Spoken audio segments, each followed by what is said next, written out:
Modern. Modern. Modern. Modern. We're prepping for a voyage. Modern. The force of an old-fashioned equals whiskey mass times bitters acceleration. Why don't you make that a double?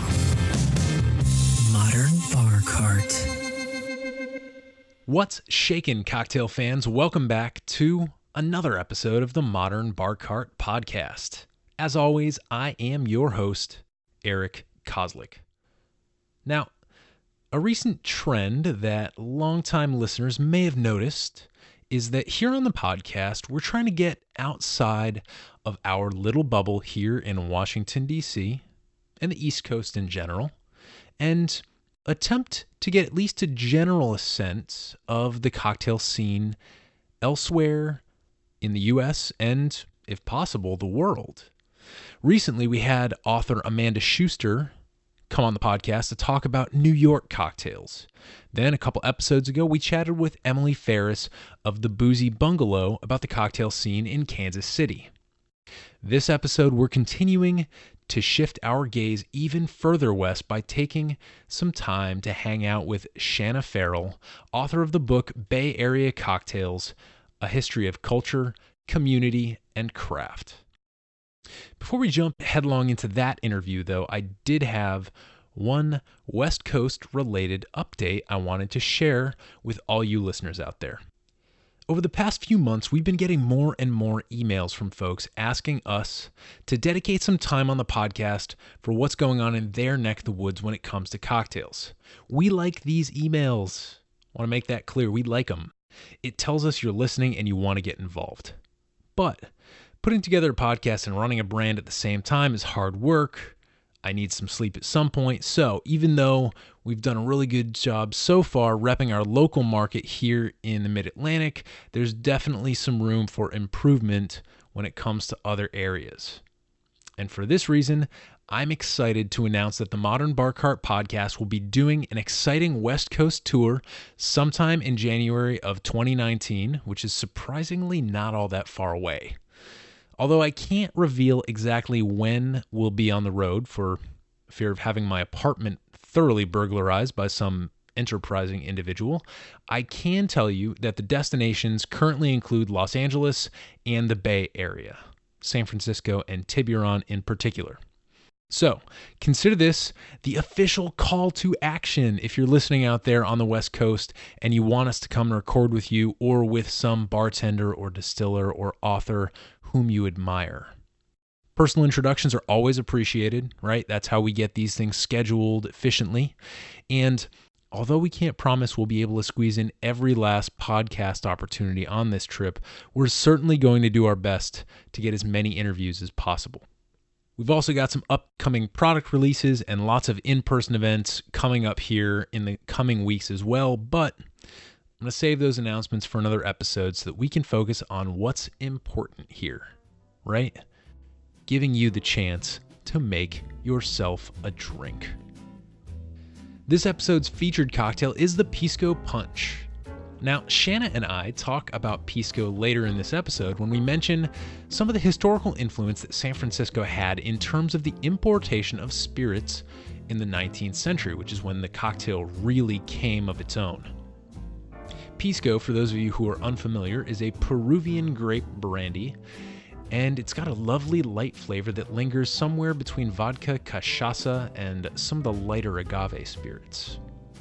Pisco Punch was developed at a bar called the Bank Exchange Saloon in San Francisco in the mid-1800s, and various versions of it were made available by the head bartenders there throughout the ensuing decades.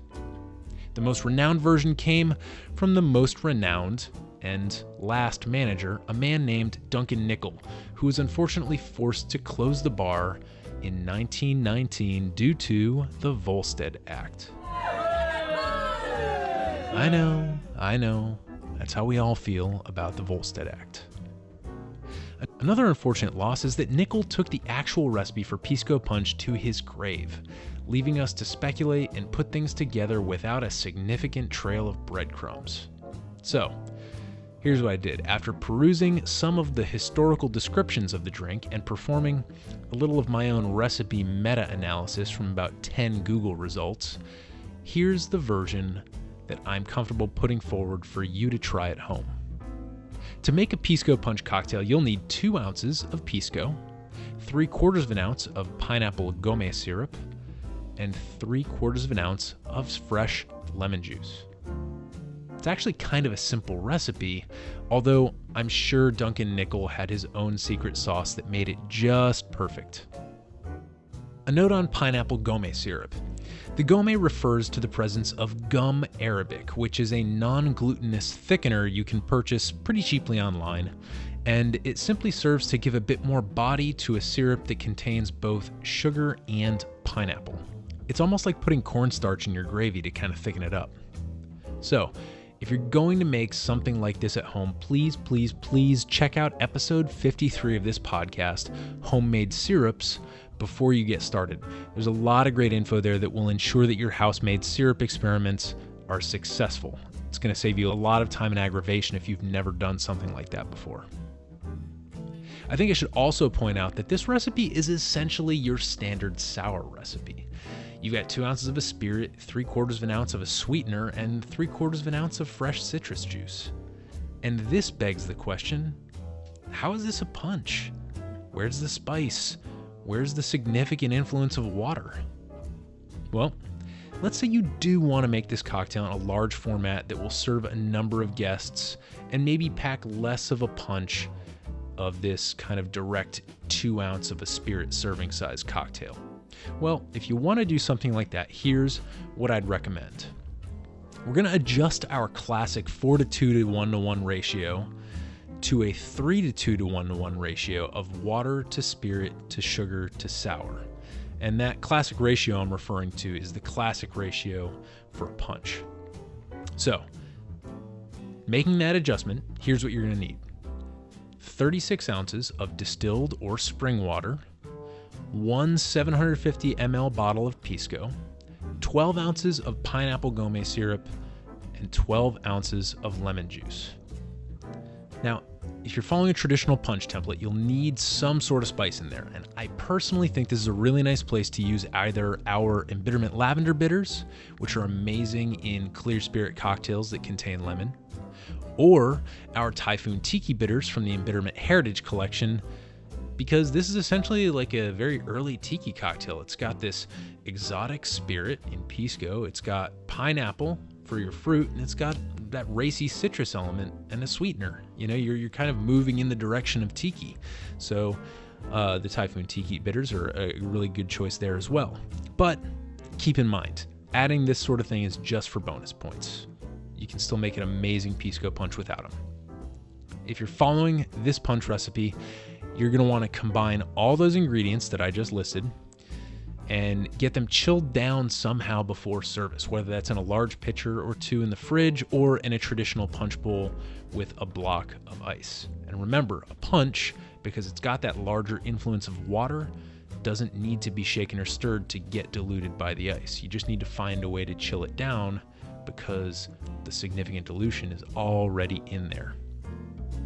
However you look at it, the Pisco Punch is a rockin' cocktail, and I hope that you tag us on Instagram at Modern Bar Cart if you get the chance to try out one of these recipes at home. And now, let's take a journey to the Bay Area and the multitude of cocktail trends and influences it contains. In this conversation with author Shanna Farrell, some of the topics we discuss include the creation of her book Bay Area Cocktails and how Shanna used her experience as a professional interviewer to learn from some of the most impressive names in the cocktail world, including Dale DeGroff and David Wondrich. The early history of the cocktail renaissance in the Bay Area and how a few sparks kindled the movement into a full-blown community. Some thoughts on fern bars. Yeah, that's right. A fern bar is a thing, and we'll tell you exactly what it is in this episode. Notes on some of the most influential figures responsible for the cocktail mecca that San Francisco has become, where to grab a drink with the creator of the Hanky Panky, and much, much more. You can pick up Shanna's book, Bay Area Cocktails, on Amazon and at independent booksellers in the Bay Area and elsewhere. And you can get in touch with her at Shanna_Farrell on Instagram and Twitter, and by visiting her website, shanna-farrell.com. That said, let's jump right in and enjoy this fascinating interview. Shanna, thanks for being on the podcast. Thanks for having me.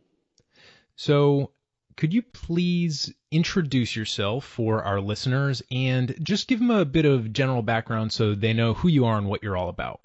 Sure. So I'm an interviewer at UC Berkeley in the Oral History Center. So basically I work full-time as an oral historian. And I also am a writer and I do audio production. So I freelance for different podcasts, including Gravy, which is a podcast from the Southern Foodways Alliance. And a lot of my work kind of on my own that I do is focused on contemporary cocktail culture and the intersection, how that's the intersection of a lot of different things, including big topics like labor, gender, race, legality of things, history, and also the environment. That's a thing that I'm kind of working on right now, is the intersection between cocktail culture and the environment. Really, really interesting. It must be pretty unique to be someone who deals more with oral history, because I feel like by its very nature, these are some of the things that actually get lost. And so you're really kind of reaching into the void and preserving things that might not otherwise get published or saved, right? Yeah, that was my motivation for starting my work as an oral historian. I did get a master's in it, so I spent a year being really indulgent and learning all about it. And that's one of the things that they drove home, is that a lot of times the people who are creating history, they call it voices from above. So it's the elite history, and oral history is this kind of turn to make sure that other voices are included in the record and kind of fill in the gaps where things are. And I really like it because the things that I'm interested in, it's hard to find, like bar culture. It's really hard to find historic books that are comprehensive. Most of them are recipe based, but I'm into the cultural side of things. And so you don't get a lot of that through what's in the archives now. Okay. So this kind of brings us to what we're here to discuss today, which is the book that you wrote about Bay Area cocktails. So could you talk a little bit about what it was like to write that book, including, kind of how you came up with the idea and what the process was like? Sure. So I started, it dovetails with my work at UC Berkeley. So I started there in 2013. And I had always wanted to do this project about an oral history project around the bars in the East Village in New York City, because I'm from New York and I was there when the cocktail revival was really digging in. And so I saw all these bars pop up and I was like, this would be super interesting to talk to people about what it was like to build this little cocktail oasis in the middle of New York City that became so important. But I ended up getting the job at UC Berkeley and I moved out there, and I ended up pitching this project about West Coast cocktail culture. And so because I was a New Yorker, I wasn't super familiar with all the history on the West Coast. And I assembled an advisory team, and that included Talia Baiocchi from Punch, as well as Leslie Pariseau, who used to be with Punch, Dale DeGroff, Dave Wondrich. And so I kind of talked with them about what were some of the important things, some of the people I should be focusing on. And at my office, we're a nonprofit, so I had to do some fundraising. And I ended up doing it was an Indiegogo to raise money to do the interviews that I was thinking of. And there were 5 people that I was starting with, including Julio Bermejo, who owns Tommy's Mexican restaurant in the Richmond district in San Francisco. And he's the reason why we drink 100% blue agave tequila in the United States and globally at this point. Paul Harrington, who came up in the 1980s and late 1980s, early 1990s in the Bay Area. Marco Dionysus, who set up the bar program at Absinthe in 1998. Thad Vogler, who ran the program at the Slanted Door, which has been in various locations, but which is now on the Embarcadero in San Francisco. And there were five. I'm forgetting one person. No, that was, yeah, I think that was it. And then there were also three distillers who were really important in the Bay Area. The first craft distillery to open since Prohibition opened in 1982 in Alameda, and the founder, Jorg Repf, was somebody who I interviewed. So I wanted to kind of start with them, and so I raised some money, and what I ended up doing was pitching an article to Punch because I'm a big whiskey drinker. So the article was about what it means to drink whiskey as a woman and sort of some of the reactions you get from male bartenders when you order a whiskey at a bar. And the article did really well. And so that led me to writing other articles. And really the whole idea at that point was just to keep promoting the project that I was working on and try to raise money. But I really fell in love with writing, and I'd always been a big reader and a big writer. But just, yeah, I started to take it more seriously and to pitch things. And I was approached by a book publisher. Well, she was an acquisitions editor for a publisher and had said, "Hey, I really like your writing. Do you want to write a book?" It wasn't something I had really been thinking about at that point, but I had a lot of freedom in what I would be able to do with this publisher. So I ended up putting together a book proposal, and because I had all these oral history interviews, I thought that this would be a good starting place. So that's all why I decided on the topic of Bay Area cocktails. And I also learned just how significant the history of cocktails are in the Bay Area during the revival. And as a New Yorker, that wasn't something that I was completely familiar with. So it was a really awesome opportunity to really dig into what had happened locally and how important it was and how sort of underappreciated it is in the larger cocktail landscape. That's really, really interesting. There's a couple of things that you just said that really interest me. One, I think it's great that you are a New Yorker who is kind of going to the West Coast, and so you have both perspectives. We recently did an interview with Amanda Schuster, who's the author of New York Cocktails, and so this interview I'm hoping can be kind of like a really nice counterpoint or a companion episode to that one, and it's great that you have both perspectives to draw from. And also, just you kind of casually threw out some names of these people who are on your advisory board, Dale DeGroff, David Wondrich, and it's like, my question is, how did you manage to assemble those superheroes to be kind of like your, the voices in the clouds as you approach this project? It was super random. I am part of what I do is just sort of reach out to people cold, and I'm like, "Hey, I'm doing this thing. It'd be cool if you help me," or like, I'm not afraid to reach out to people.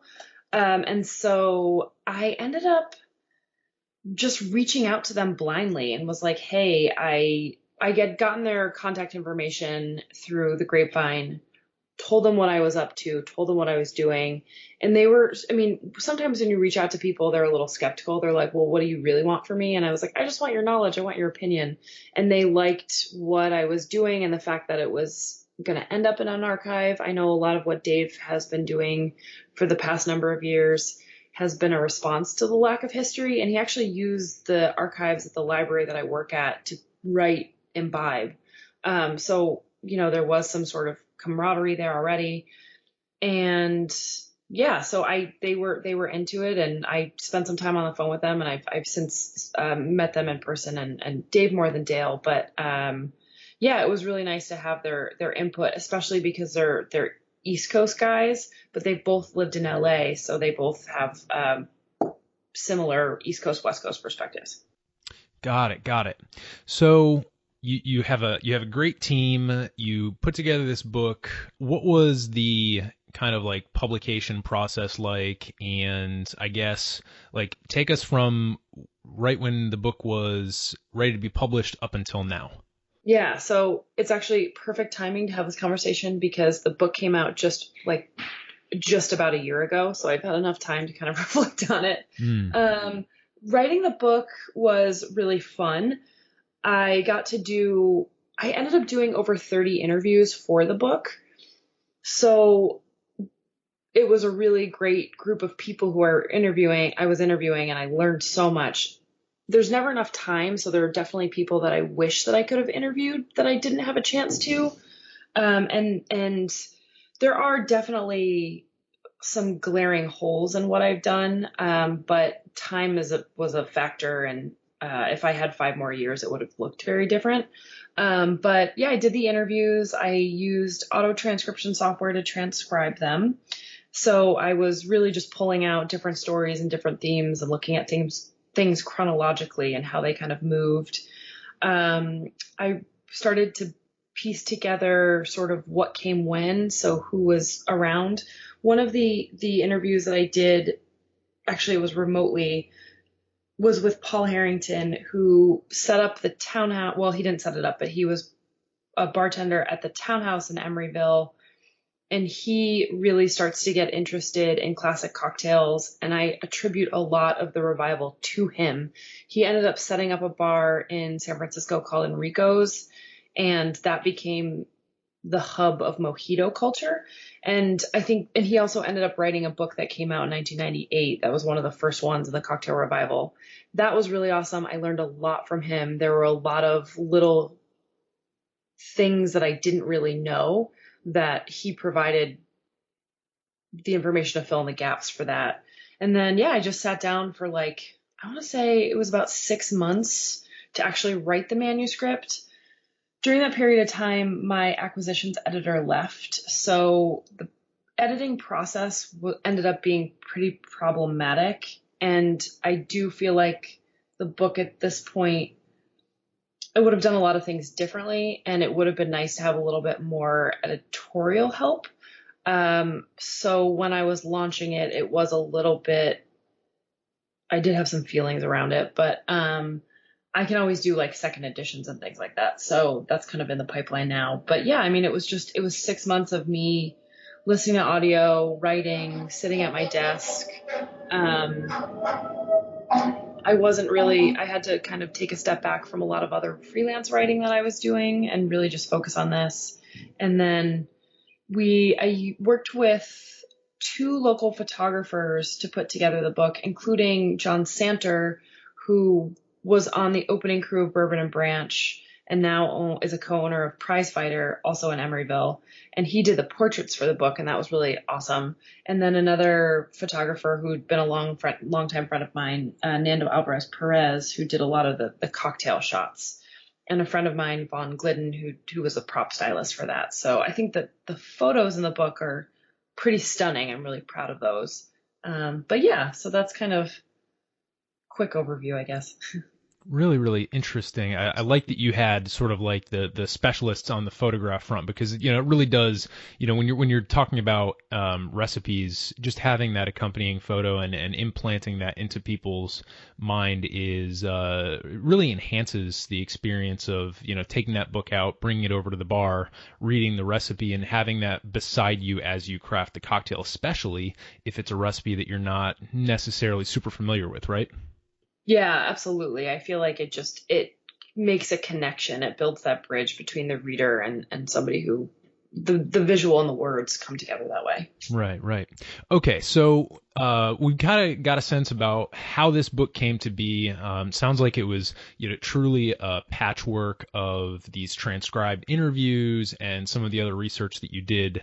But I'd like to jump into what Bay Area cocktails are, or what the San Francisco cocktail scene really is. And usually what I do in these situations is I try to go back, to the origins of the cocktail. And your book is definitely more on the contemporary side, kind of taking readers through the cocktail revolution and how that revival took place and really kind of swelled to where it is today in San Francisco.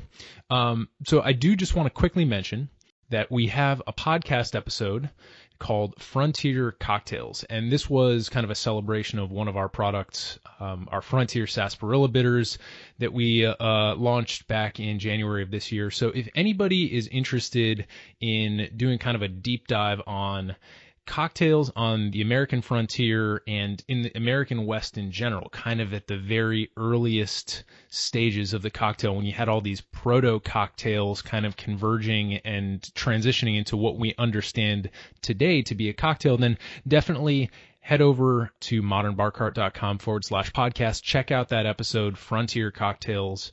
But what we're going to do, if that's okay, is kind of skip ahead a little bit. And maybe can you just talk about how the cocktail renaissance first kind of slowly got rolling in the Bay Area? Yeah, so I think one of the biggest differences, well, this may be debatable now, and this may be a little controversial, but one of the biggest differences in the cocktail revival between the East and the West Coast is community. So I was a bartender in New York during the cocktail renaissance, and I didn't feel as much community as I did when I moved to the West Coast. And I really got a sense for how deeply connected the community is here. They're just so welcoming and so open and sort of like, you think this is cool? You did this too? Come hang out with us and be a part of this thing that we're doing. So I think that's a big part of the reason why the cocktail renaissance happened on the West Coast. The other part is there is this history.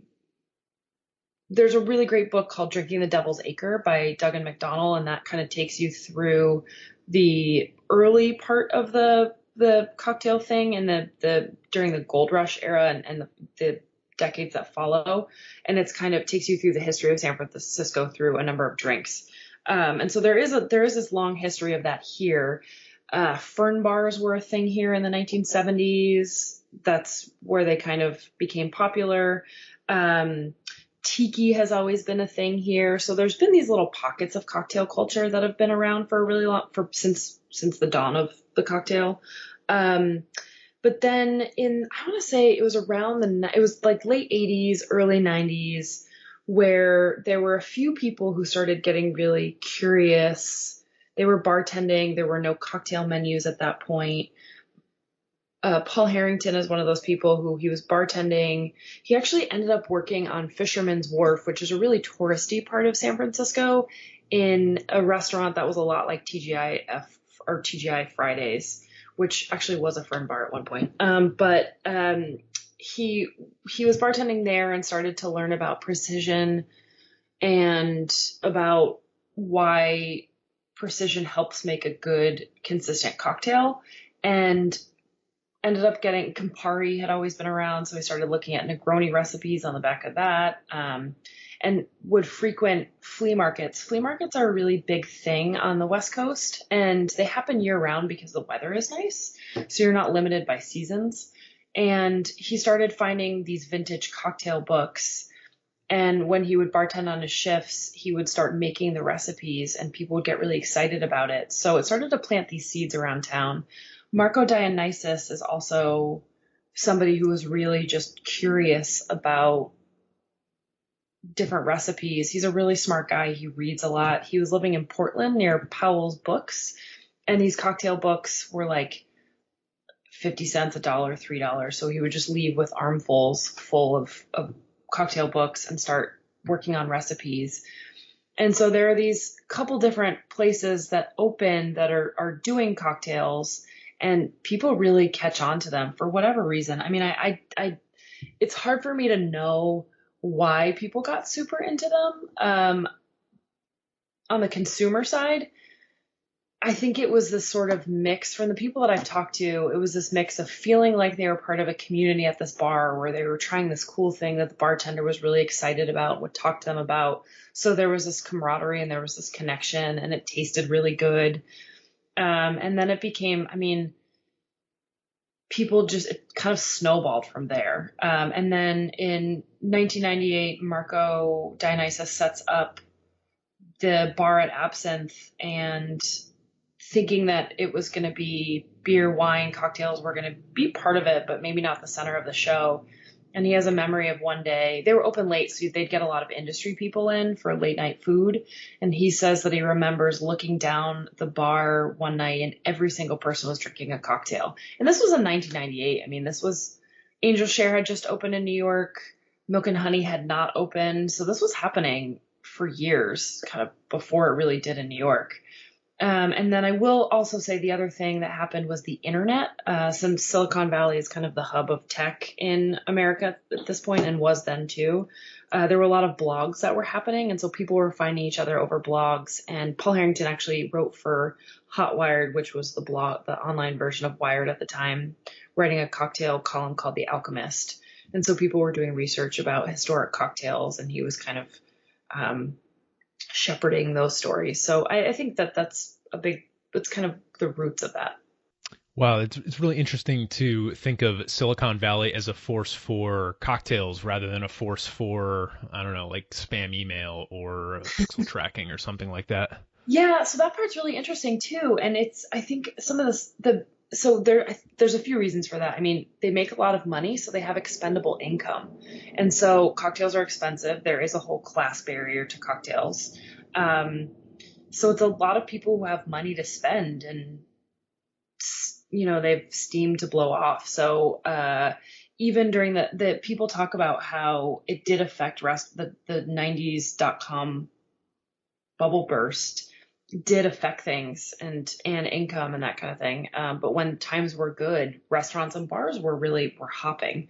So I think that there is that sort of natural connection there. Well, and it's a good thing too that the cocktail movement had enough momentum to get past some of those, bubbles bursting and recessions that took place between when if they first started to get big and the current day, because you could very easily imagine a world in which people just kind of lost interest in the wake of those financial realities. Oh, absolutely, yeah. And the other component of that too, I did do an oral history interview with David Wondrich, and he said that a lot of the reason that he was able to write and buy was because Google Books happened, because they were scanning all these old books, so they were accessible online. So it was just this wealth of information that was literally at your fingertips. Yeah, and he is, historian's historian. That's his background. So you can really appreciate his kind of disciplined approach to assembling some of the topics that he writes about. Yeah, absolutely. So before we move on, I had a quick question, because you mentioned something called a fern bar, and I think it's a bit self-evident based on the name, but I've never heard of a bar referred to as a fern bar. So can you explain what that is? I can do my best. There's Martin Kate, who owns Smuggler's Cove, is kind of a fern bar expert. So I feel like he could do a much better job. But from what I understand, as the caveat there, is that they kind of started in the Victorian era, where it was a little hub for gay culture. So there would be these massive ferns that would actually cover the windows, so you couldn't see what was going on. And then for whatever reason, it sort of got morphed and mutated and ended up at a place called Henry's Africa in San Francisco. And they had these massive ferns, but it was more of a heterosexual thing at that point, where they would run really great happy hours where basically women would drink for free, but they also marketed these like crazy sweet drinks to women because they thought that that's what they would like pink martini. Well, not pink martini, but lemon drops, and there's a few other ones I can't remember, but sweet and colorful. And so men would go in there to meet women. So it was kind of this funny little cult-like thing that happened. Interesting. And so it started back in the 1800s and kind of morphed as you got into the 20th century. Do we have any of these things kind of still around in the present day, or is it something that kind of has chilled out a little bit? I think it's chilled out a little bit. I could definitely be wrong about that, but from what I understand, it was popular in the Victorian era, and then it kind of was a little bit underground, and then it was more mainstream in the 70s, and then it kind of fell off. Okay. So, all right, I'm glad I know about that, because that would have been bothering me all interview. What is a fern bar? Okay. So we've got these folks who, whether they were buying all these really cheap old cocktail books and then bringing home and reading through them, or, kind of casually and gradually dipping their toes into the world of cocktails for patrons at a bar and kind of practicing their skills for an interesting crowd. That's how the movement started. Now, I'm interested to hear your thoughts on how Bay Area cocktail culture evolved from there. Let's take as a premise, like, okay, now people are aware, people are interested. What happens next? Yeah, so this is where Bay Area culinary culture really becomes important, because restaurants and bars are one and the same. So a cocktail bar didn't really exist without a restaurant, or sort of the cocktail bars that we think of them now. So dive bars excluded. This history is sort of more middle upper class because of the restaurant thing, and not everybody can afford to go to a restaurant kind of thing. But yeah, so people started to realize that bars were the profit center of restaurants. And in a restaurant, the profit margin is really, really, really thin. So if there's a way that you can make money, it's great to focus on that. So this is also a time when celebrity chefs were becoming a big thing. And so a lot of the kind of higher end restaurants started to invest more into their bars. So people there just was more opportunity. People were more interested. It was a way to make a great income. So that started happening. And then honestly, I just think it was sort of a snowball from there.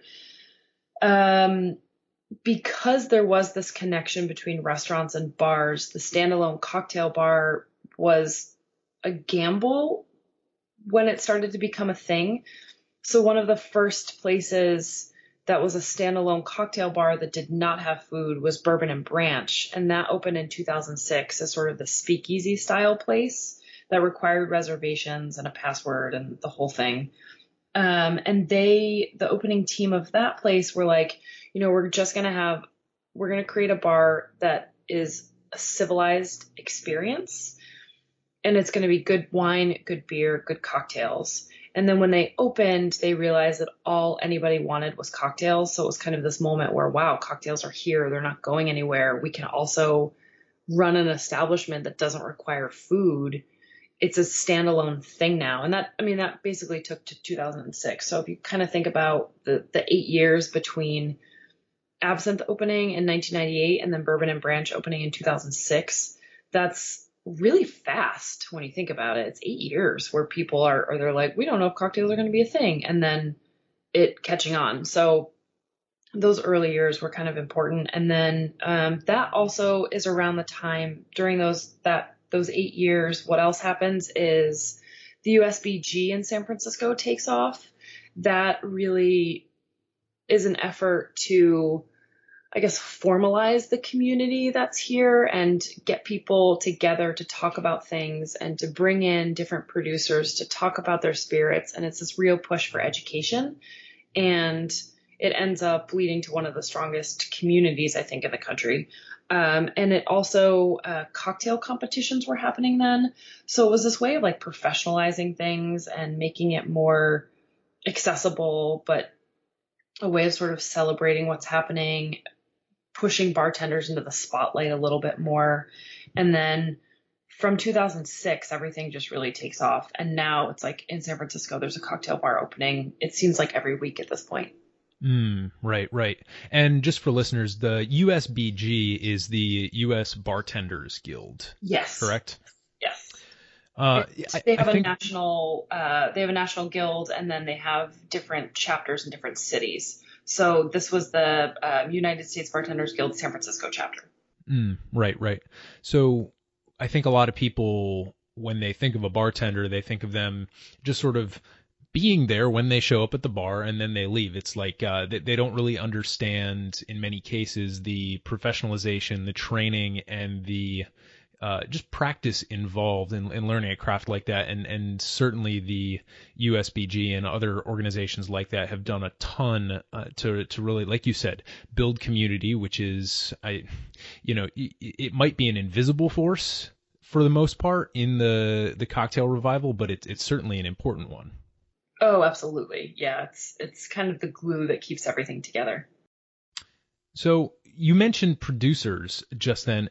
Can you just give us a brief overview about producers on the West Coast? I mean, one noteworthy one is obviously St. George's Spirit. I'm wondering if there's any difference that you've noticed between producers on the West Coast, whether that's the type of products they tend to put out, the ethos that they bring along with it, or the way that they, I guess, interact with the bar community. That's interesting. And I haven't really thought about it in the differences because there are a lot, I think there's more similarities than differences. I will say that St. George opened in 1982, and the way that they were doing things is they were, so Jörg Rupp, their founder, is from Germany, and he grew up in a culture where basically everybody either had a brewery or everybody was making eau de vie. So it's a fruit-based brandy, which people at the time knew as schnapps, but it was like people didn't do it commercially. They just did it kind of as seasonal preservation and a thing for their family. And it was a part of things.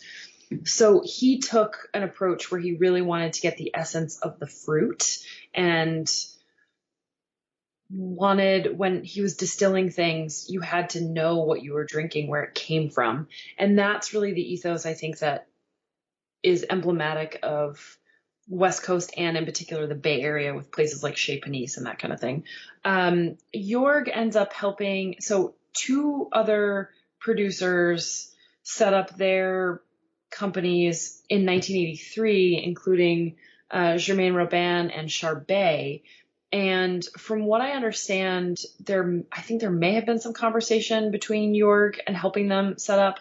But I do know that Jörg, in the years that followed, helped many people across the country set up their distilleries. So Jörg also had a background in law. He was the youngest federal judge in Germany and came over to the United States to do a postdoc at Berkeley and kind of the intersection between arts, culture, and law. So he was able to read these laws and help people set their distilleries up. And then he also was able to help them with their process of distilling. So you get a lot of his ripples throughout the country. And I think now people are really taking this approach where they think of, I mean, I'm a big proponent of thinking of spirits as agricultural products because they did come from a crop, and people are making a lot of the small distillers that are, well, small and craft and artisanal are such loaded words at this point, but people who are taking an agricultural approach are really thinking about how do we capture the essence of this crop in our bottle. And that, I think, is pretty much everywhere. It may have started here simply because it was Jörg and simply because it was the first craft distillery since Prohibition.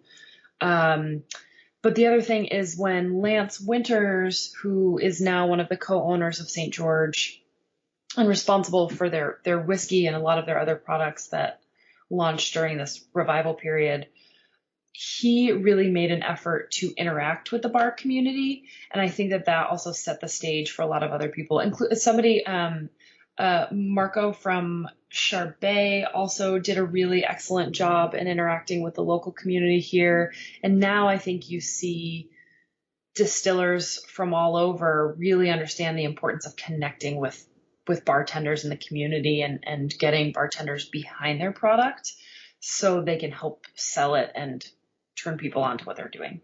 Right. Not just sticking a couple pallets of your product on a truck and crossing your fingers. Right. And it's more than just offering somebody a discount to carry their spirits in your bar. You have to, like, at this point, things have proliferated so much. I mean, it's hard to keep up with what's happening now. And there are these different trends. Like gin is really popular now. It seems like everybody has a gin while they're waiting to get their whiskey ready. I've been hearing that rum is making a comeback for a really long time. I don't really think it went anywhere, but it's just, it's really interesting to see those trends. So what you were just saying, especially about Jörg and St. George, it reminds me of two things. One, it reminds me of the role that kind of individual genius played in the beginning of the cocktail revival, and two, the whole grain to glass movement, or I guess spirits as agricultural products, as you were saying, these two concepts brought to mind one person from the Bay Area, because I just recently read his book, and it seems like he was one of the key people in your interviews as well. So can you talk a little bit about Thad Vogler? Oh, yes, I would love to. So Thad is incredibly smart, and we share the idea that spirits are agricultural products. So he's actually somebody who I view as an ally in trying to get people to think about how, bottles of whiskey shouldn't always taste the same. They come from different crops in different years and different conditions, and we should celebrate that instead of turning away from that. So yeah, he's, let's see.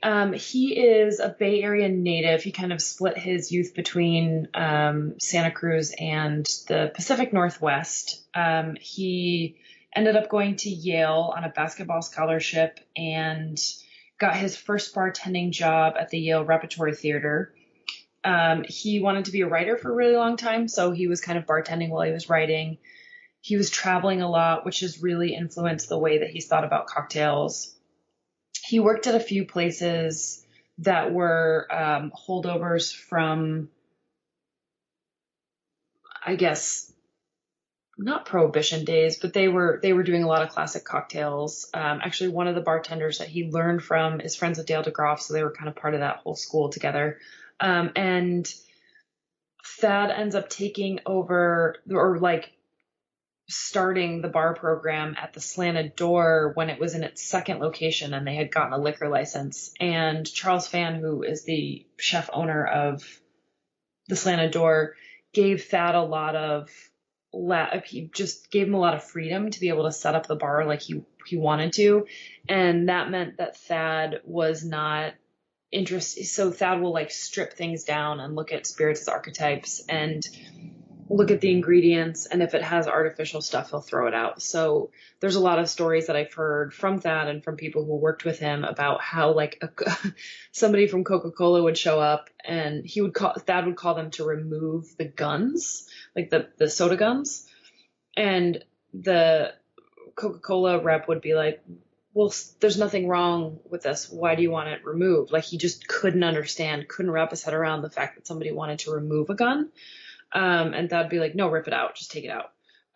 So that was kind of radical, and they were only using products. It was a pretty stripped down bar. They were only using products that didn't have artificial ingredients, were operating in a transparent way. And that was it took a lot of work, and it took a lot of patience to be able to describe to customers like why they didn't have this. And so Eric Adkins is actually a really big part of that whole thing.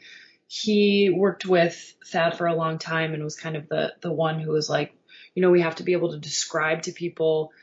We can't just keep saying no all the time. We have to say, well, we may not have this, but I think you'd really like this. So it would be an opportunity. He would create an opportunity for people to try things using language and sort of, hey, you're in on this cool thing. Let's try something new, instead of falling back on like comfort things. So yeah, I mean, Thad really takes this like dogmatic approach to not having these things, and then working with the staff on how to create an environment where it seems welcoming and not off-putting. And I think he's done a really great job. He now owns Bar Agricole and True Normand. And I think that those are some of the best cocktails in the city still. Mm-hmm. Yeah, I just saw something on Instagram from him the other day. It looks like they may be nearing completion on Obispo, which is, I believe, a Cuban-themed rum bar that they're planning on opening. That's what I've heard as well. Mm-hmm. Yeah. So, yeah, it's really interesting to be able to examine some of these really, I guess forceful is the wrong word, and so is intense, but I guess people who really put a lot of energy and direction into creating the cocktail movement that we now know. And so for anybody who's interested in getting that inside look from somebody who's really a driving force in the industry. Definitely check out Thad's book, By the Smoke and the Smell. And if you want a little sneak preview, we actually have a book review.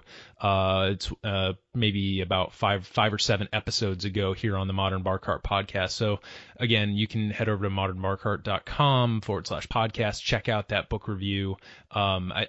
To me, I really enjoyed the way he wrote not only about the spirits themselves, but also the people. It was very much was a sociological trip as well as a gastronomical trip. Yeah, you can definitely tell in his book that he does have a writing background and he's a great writer. And we were actually writing our books at the same time. So we would like run into each other at coffee shops and be like, how's it going for you today? Terrible. How's it going for you today? So it's really nice to see his book, and I think it's a really fantastic read. Mm-hmm.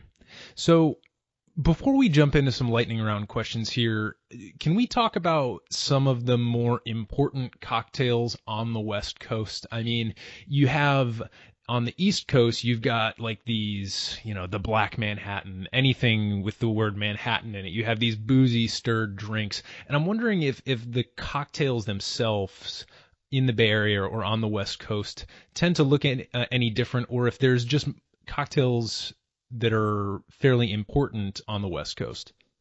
Yeah, I mean, I think that's one of those things that the East Coast is known for their stirred spirituous drinks, but the West Coast has a long history of that as well, especially because it does get cold in San Francisco. So people do drink a lot of the spirituous cocktails. And actually, I still bartend a couple nights a week, and people are really interested in stirred cocktails. So there's a little bit of mythology around that. That's actually in my book. I do address that because there was an article that came out that kind of sets up that divide a little bit.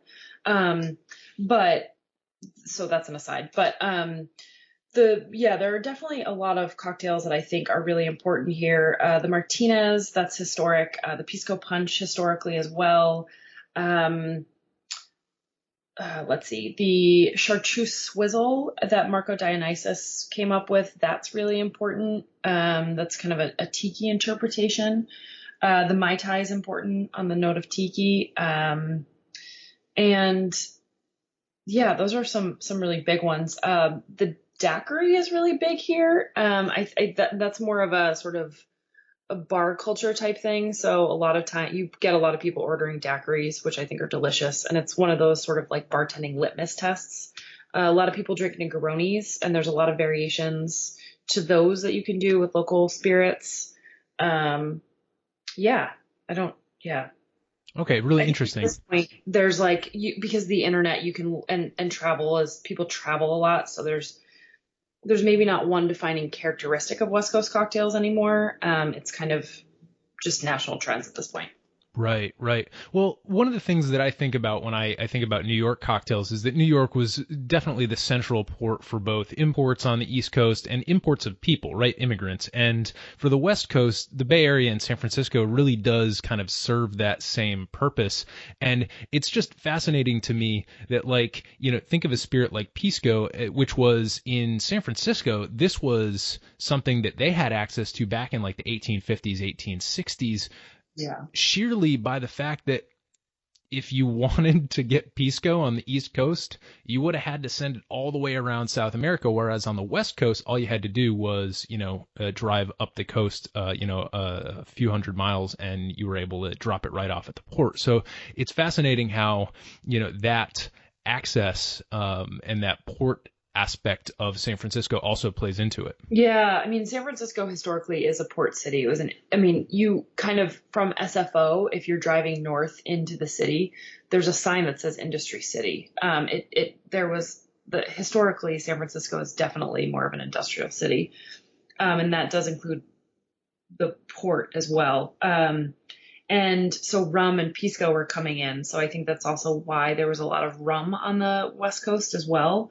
So a lot of times when I think about historic cocktails, I think of Pisco and rum. Yeah. Okay. Very cool.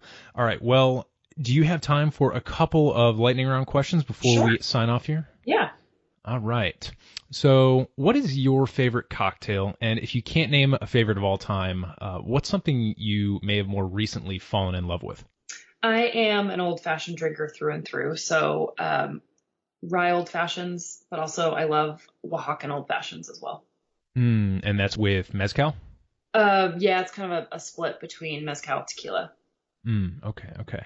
And I should also say that I like mine with the mole bitters as well. Gotcha. So if you had to make an old fashioned right now, what bourbon?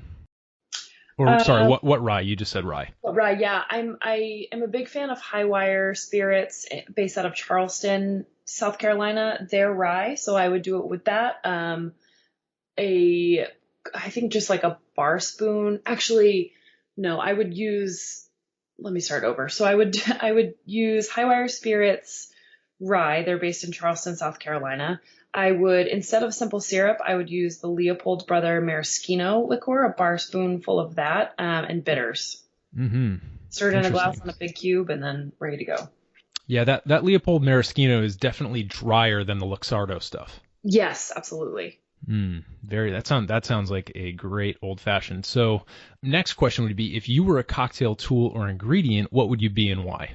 I think that I would be a glass blown mixing pitcher. I know that's super random, but I love the aesthetic of glass blown mixing pitchers.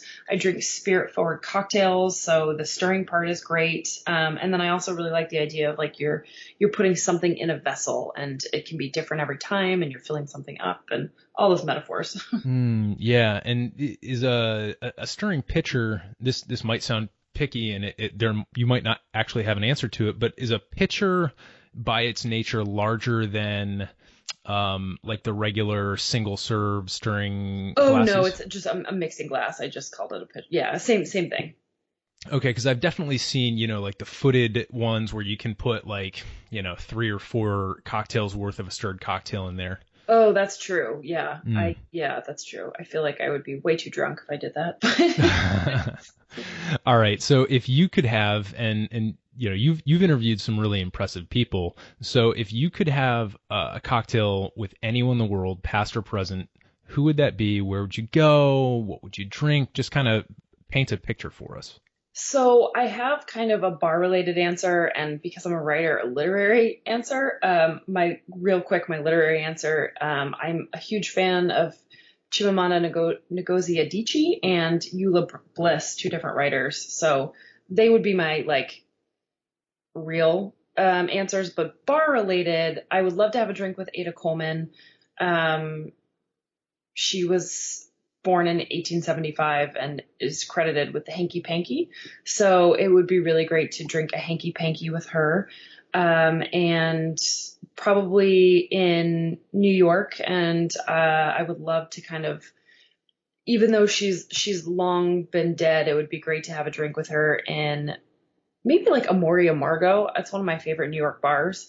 And kind of talk to her a little bit about, if she ever thought this was possible and what the differences were like when she was bartending then and now, and what it was like being a woman, a female bartender. And, did she ever think that her name would be in history books and that kind of thing?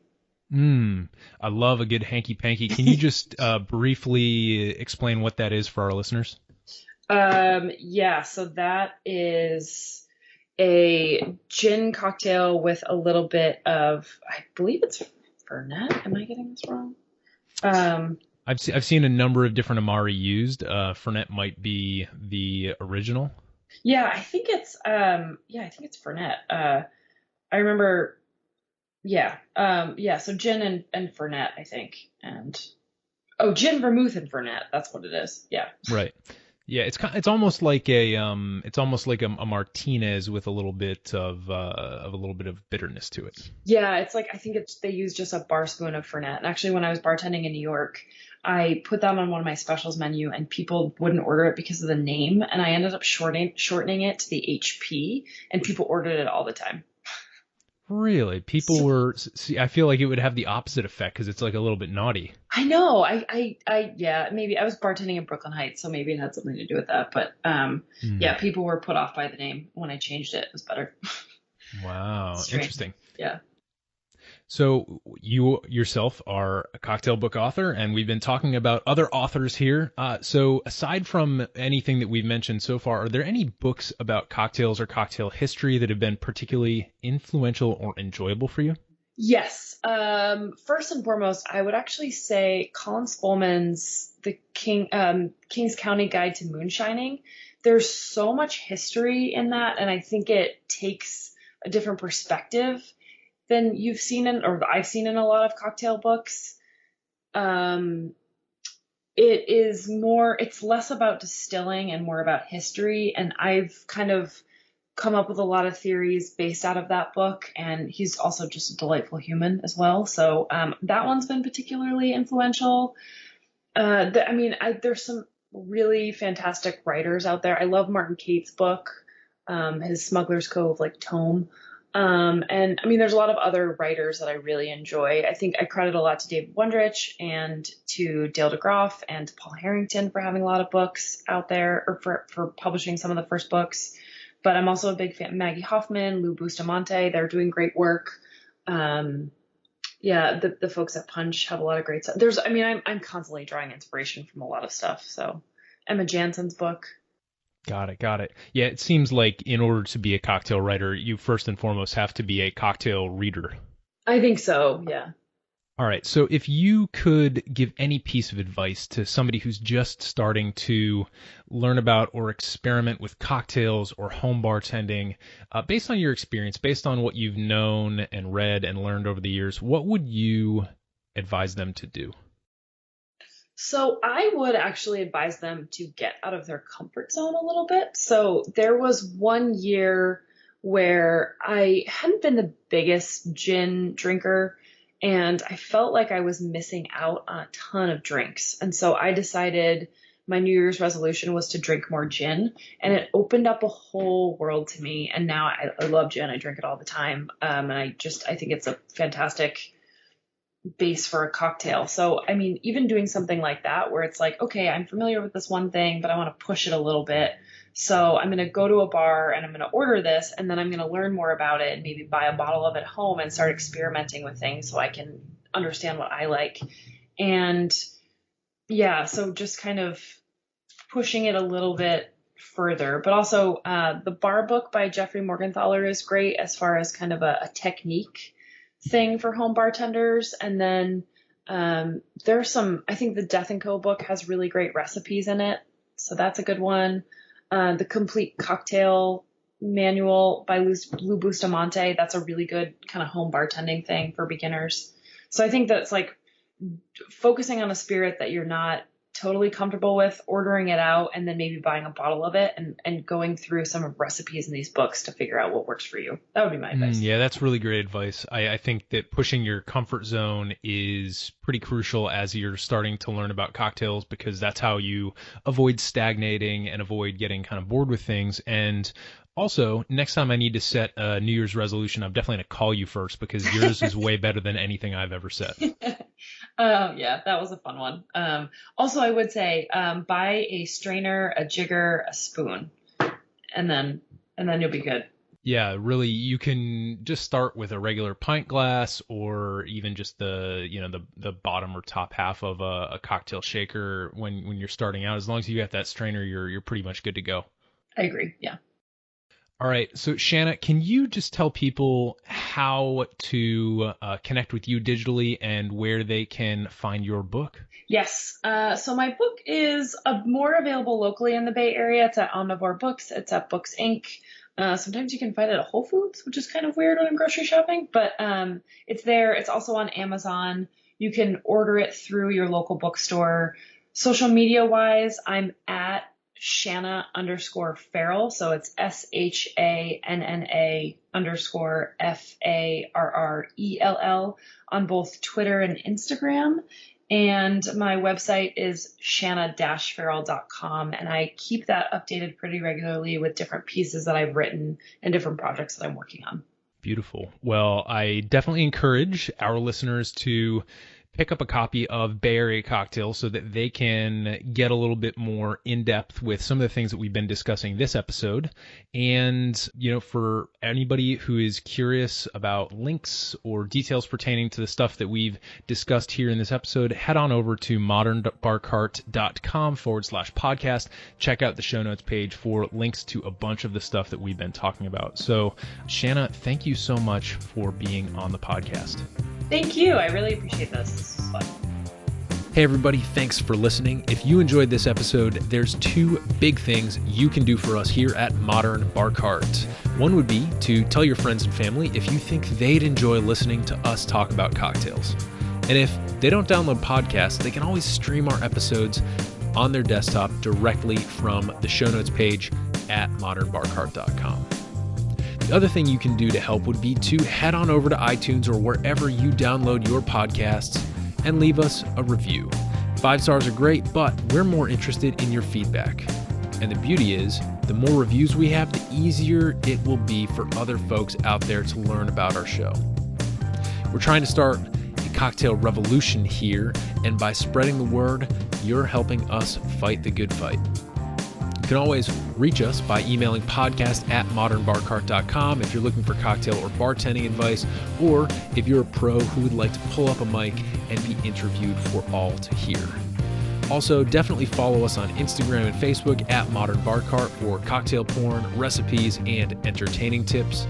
And keep an eye out for new product releases and special offers, which are happening all the time.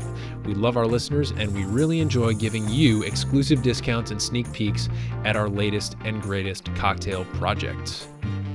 This episode may be over, but for you, the mixological fun and adventures are just beginning, so remember, folks, drink responsibly and experiment boldly.